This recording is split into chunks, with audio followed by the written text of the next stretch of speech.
Mesdames et messieurs, chers internautes, bienvenue sur votre site www.gms.sn. Fidèle à sa tradition, le groupe Média du Sud vous consacre pour aujourd'hui le dossier de la semaine qui s'intéresse au carême chrétien. Et aujourd'hui, nous sommes en compagnie de monsieur l'abbé Pierre-Marie Vaz. Abbé Pierre-Marie Vaz, bonjour. Bonjour. Donc, comme je l'ai annoncé à nos chers internautes, chaque semaine, le groupe Média du Sud s'intéresse à revisite les contours et les contenus de fond en comble. Et pour cette semaine, actualité oblige, on a dû revenir sur le carême chrétien. Nous avons essayé de voir qu'est-ce qui constitue les piliers du carême. Également, nous avons essayé de revisiter comment les chrétiens vivent paroisses dans différentes maisons de formation pour pouvoir vraiment savoir qu'est-ce qui donc avec vous aujourd'hui, le dossier de la semaine nous permettra de revoir exactement avec un connaisseur qu'est-ce qui constitue le carême, qu'est-ce qu'il faut comprendre en parlant de carême chrétien. Je vais revenir tout simplement sur le mot carême lui-même. Carême vient du latin quadragesima, qui signifie 40.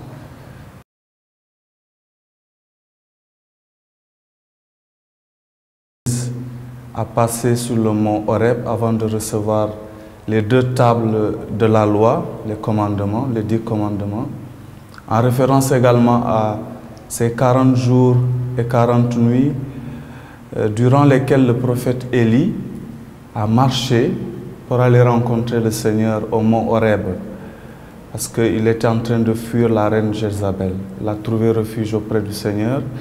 Et pour y aller, il a dû marcher 40 jours et 40 nuits sans manger. Et en référence également, on peut aller plus loin, aux 40 ans du peuple hébreu dans le désert.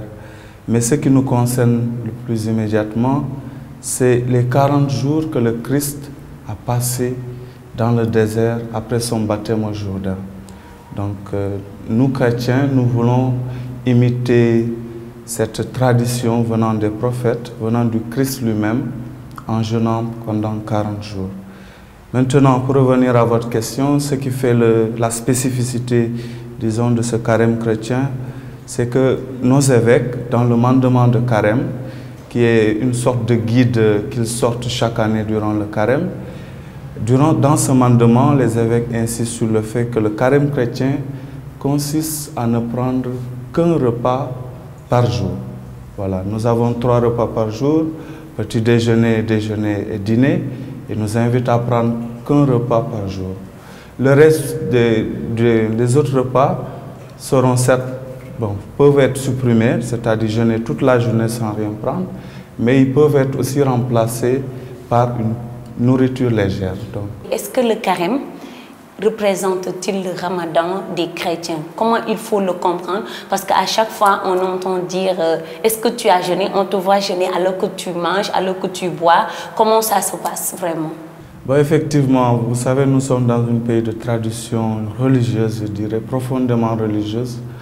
Et l'amalgame qui peut se faire, c'est, pour les chrétiens en tout cas, de vouloir confondre ce jeûne à celui que font nos frères musulmans. Je pense que chaque religion a ce que l'on appelle sa spécificité et il faut l'accepter ainsi. Le carême chrétien, comme je le dis souvent lors de mes prêches, nous n'avons pas à copier. Nous n'avons pas à copier qui que ce soit. Nous jeûnons parce que nous sommes convaincus que c'est ce que l'Église nous demande et au-delà de l'Église, c'est ce que le Seigneur Jésus-Christ nous recommande. Donc, je ne vois pas de mal à ce que quelqu'un puisse faire comme on l'a prescrit, c'est-à-dire prendre un repas par jour et le reste le compléter par une petite nourriture. Je veux simplement indiquer que ce qui est plus important, je loue en tout cas, disons, les chrétiens qui jeûnent pendant 40 jours. Cela est louable. Et même les évêques dans le mandement de carême l'ont souligné. Mais il ne faut pas jeter aussi la pierre à ceux qui se contentent de vivre ce jeûne, c'est-à-dire choisir un repas au lieu de 3. Voilà. Maintenant, on entend souvent parler d'efforts de carême. Justement, est-ce qu'on devrait comprendre le carême chrétien, le carême des catholiques, par cet engagement, par ce, comment on va l'appeler, par cet engagement, oui, mais par ces efforts de carême, par cette démarche? On jeûne en mangeant qu'une fois par jour, mais je pense que l'objectif qui est recherché, c'est le prix du repas. Si jamais on devait l'évaluer, le prix des repas qui n'ont pas été consommés peut être mis de côté pour entrer dans cet effort dont vous parlez, cet effort de carême, qui consiste à faire beaucoup plus preuve de générosité envers ceux qui n'en ont pas. Et également cet effort, dans le mandement de carême, les évêques insistent aussi sur le fait que très souvent, beaucoup aiment se faire plaisir en buvant une bière, 2 bières, du vin rouge, et que pendant ce temps de carême, cet argent qui a été mis de côté parce que voilà, j'ai fait l'effort de ne pas en consommer, peut être utilisé à d'autres fins. Voilà. Dans vos exhortations aussi, on entend souvent parler d'efforts par rapport au tabagisme, à l'alcoolisme, à l'excès de vitesse. La privation ne doit pas être une privation pour elle-même. Cette privation a une finalité, si vous voulez. Elle doit servir à stimuler la générosité des gens.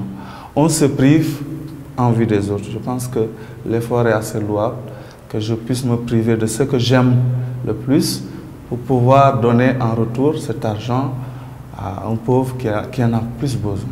Le sens du partage prend une grande partie vraiment et très importante dans le cadre du carême chrétien. Et raison pour laquelle on entend parler de l'organisation de différentes journées, comme les journées Caritas. Il y a aussi des veilles de prière qui sont organisées, des pèlerinages, n'est-ce pas, Abbé? Comme vous le savez, durant le carême, que ce soit le ramadan, le carême chrétien, le sujet lui-même est porté à beaucoup plus de considération vis-à-vis de sa religion.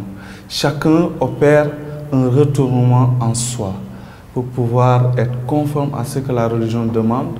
Et voilà pourquoi vous avez noté que durant ce temps, il y a beaucoup d'initiatives qui sont prises dans le sens de la vie spirituelle, à savoir les pèlerinages. Bientôt, ce sera le pèlerinage interdiocésain à Temento. Il y aura également des veillées de prière dans les paroisses, des récollections, des journées consacrées au Seigneur.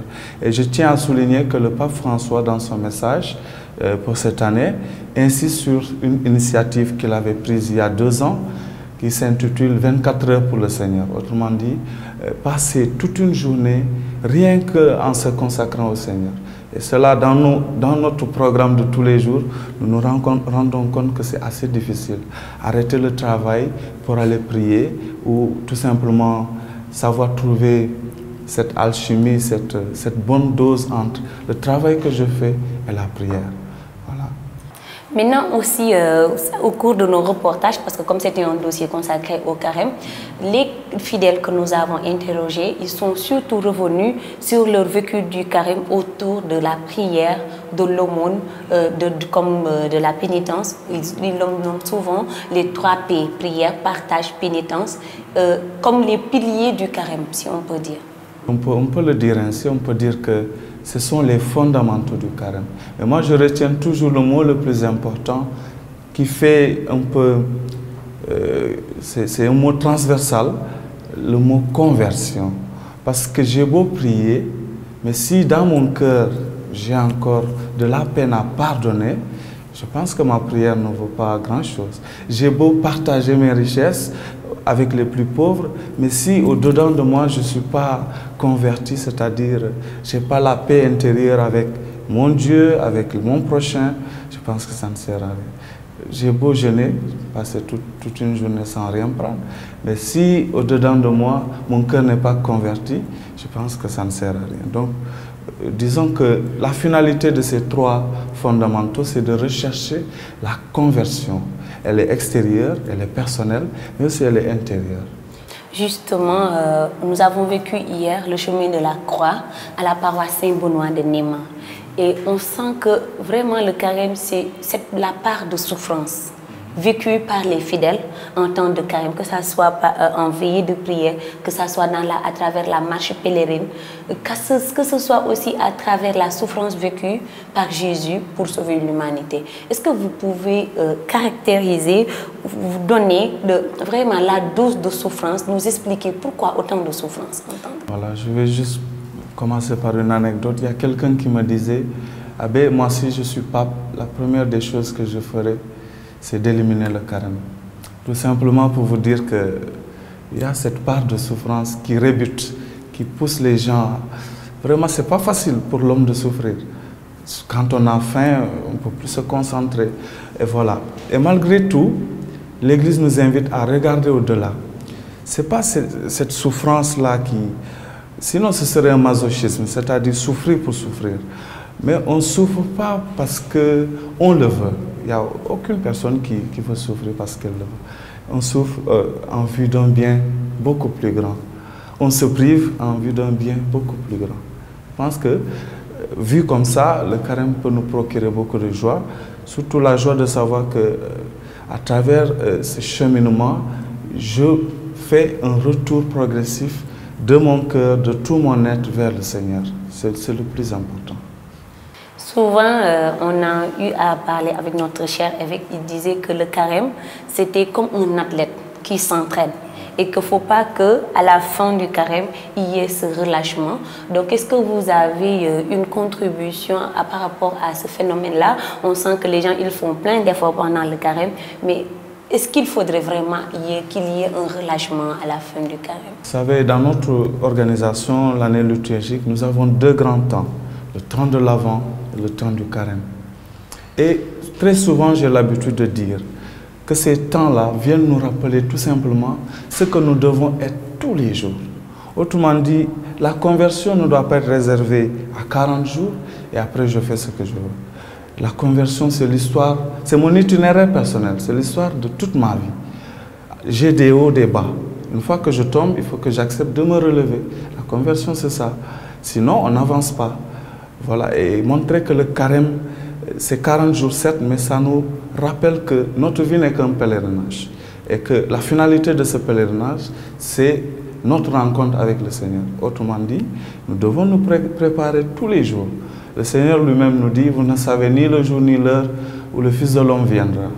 Quand quelqu'un vous dit cela, vous pouvez peut-être avoir peur, mais je pense qu'il faut vivre dans cette espérance, dans cette confiance et se préparer progressivement, pas seulement pendant le carême, mais tous les jours de ma vie, je dois faire l'effort.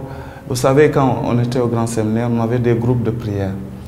Et que ce soit carême ou pas, tous les vendredis, ce groupe de prière jeûnait à l'intention des gens qui en ont besoin. Vous voyez, donc, ce groupe de prière a compris que c'est pas le jeûne, il peut être indépendamment du carême. Il peut être fait indépendamment du carême. On peut jeûner parce qu'on veut être exaucé par le Seigneur. On lui offre ça. On lui offre cette offrande qui est le jeûne, ma privation. Voilà. Ça existe. Ça peut se faire. Je rappelle que nous sommes avec l'abbé Pierre-Marie Basse, le chargé de la communication. Et est-ce qu'en tant que prêcheur, en tant que prêtre, vous avez un dernier message à adresser à la communauté qui vous écoute à travers notre site www.gms.sn? Bon, je dirais tout simplement à mes frères et sœurs chrétiens, mais aussi à tous ceux qui nous regardent, que ce temps de carême est en définitive un temps de joie. Le Seigneur nous dit que quand on jeûne, on ne doit pas avoir l'air abattu. Continuons à mener nos activités, hein, les bonnes activités je veux dire, mais en vivant de manière simple ce temps. Hein, ne pas se sentir que c'est un temps de tristesse. Il me semble que dans les pays maghrébins, à la rupture du jeûne, les gens font la fête parce qu'ils ont compris en fait ce que c'est le ramadan ou le carême. Nous étions avec l'abbé Pierre-Marie Basse qui est revenu un peu sur le contenu et les contours du carême. Donc il faudrait comprendre à travers son enseignement que le carême c'est surtout la conversion. Le carême c'est ce cœur à cœur avec Dieu, avec son prochain. Le carême c'est les changements de mauvaises habitudes. C'est aussi vraiment essayer de s'entraîner pour être la meilleure personne pour nos sociétés et pour Dieu et pour l'Église. Merci de votre fidélité à nos programmes. Nous vous donnons donne rendez-vous la semaine prochaine sur le dossier de l'éducation. Ce sera avec Mamadou Salif Ndiaye. Merci chers internautes.